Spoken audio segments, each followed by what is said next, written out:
This is an opinion piece. It's not fact. It's kind of not even speculation. It's more of like desire and like hope. Don't take it as fact, please. Please don't take it as fact. It's 100% true. It's not. Confirmed. No. Confirmed. No. Confirmed. I'm gonna bleep your voice.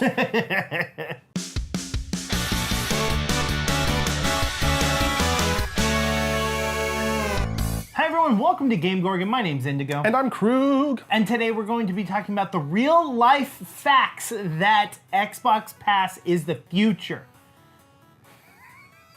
Today we're going to be talking about the Xbox Game Pass and the potential it has for the gaming industry, since basically the only thing you heard from Indigo was bleeps. It's all true. A little bit of background here. If you haven't watched a show called Extra Credits and you're into like gaming industry stuff, I super recommend you go watch it. One, there's tons of content that they produce. It's all super high quality content. It's all very informative and from the perspective of a game developer.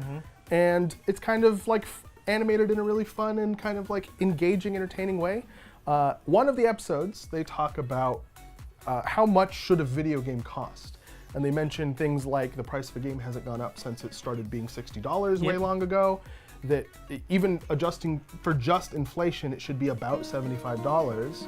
And things like the development cost of games goes up because of the way that technology progresses. I've come to talk with you again. Progress and like the monetization schemes for sure. Because a vision softly creeping. What the game should be, and then they are saying this trying to justify the existence of things like microtransactions, day one DLC, stuff like that. And they even fully admit that a lot of studios do it wrong, right? And like that we should still be upset about those sorts of things, but we need to understand that they have to make money. And if you've watched any of GameGorgon, you know that we're generally pretty anti those things, just kind of fundamentally. It's kind of like turned me a little bit towards like being a little more understanding. Definitely not like EA level of understanding. Like my opinion of that company is the exact same as it was before I watched that video. That's never gonna change.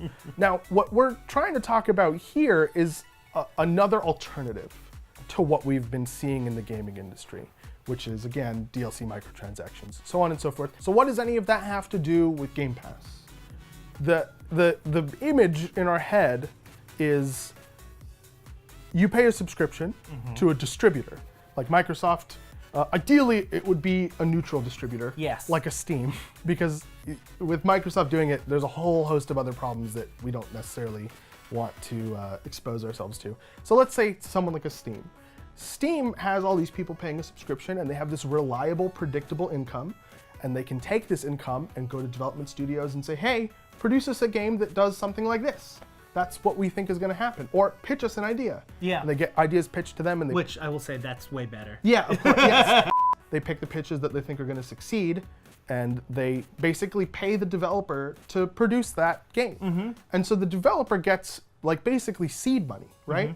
And even depending on how the contract's laid out, they could just be paid outright for the game. Like it doesn't have to be like, you know, dripping money into them very slowly as they need it. Like if they wanted to make it very enticing for the developer, and maybe at some point if there are a lot of competitors they would have to, they could just say like, here's big lump sum money, like make us the game. Like you've already profited, just turn around a game. And if we like it, we use you again, is, you know, the benefit to not just turn out crap. Once Steam gets a game that they purchased using this method, they just release it to us. And we just click it like a free to play game on Steam now. Click download and it just installs on your machine and you play it. It hopefully benefits the consumer because the consumer has access to a lot more titles.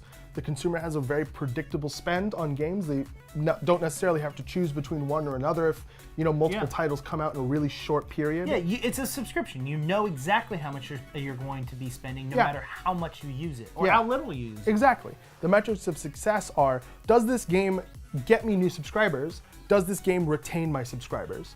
Those are the only two things at that point financially that matter at all. And yes, we could get into the fact that you could technically do DLC here. You could technically do microtransactions, incorporate all of these other monetization schemes on top of this. I don't think the consumer base would have it though. No, I mean, if you like take a look at like you and I discussed beforehand, Yeah. we were talking about Netflix, right? Look at how Netflix is doing it, right? So some gaming studios or some movie studios Yeah. produce a movie, Yep. they publish it out in theaters, it makes money, Yep. and then instead of DVD sales, they go, okay, we're gonna put your game on our system, or we're gonna put your movie on our system for X Exactly. amount of time, Yep. and we will pay you this amount of money for that. Yep. That's literally what could happen with any whatever company's games. Yeah, exactly. You know what I mean? It doesn't Like- even, it doesn't have to be a direct relationship. It could be post-release, 6 months, whatever. Like this could literally be Bethesda. This could be Blizzard. Like this could be Activision. Like Sure. it could be any of these larger gaming studios who are like, hey, we're going to be making our own games. Netflix making their own movies, their Yep. own shows, and go, okay, if you want to be a part of the Blizzard pass, right? You can turn around and produce your game, or let us bid on it and say, hey, we'll give you, $2 million for this game, and you only publish it here. Yeah. Or you can publish it out to the market, and after 2 months, it comes onto the pass. Yep. And you make additional money. And we may just be talking about like the way publishing works in general, but with a subscription fee associated with it, and that's totally understandable.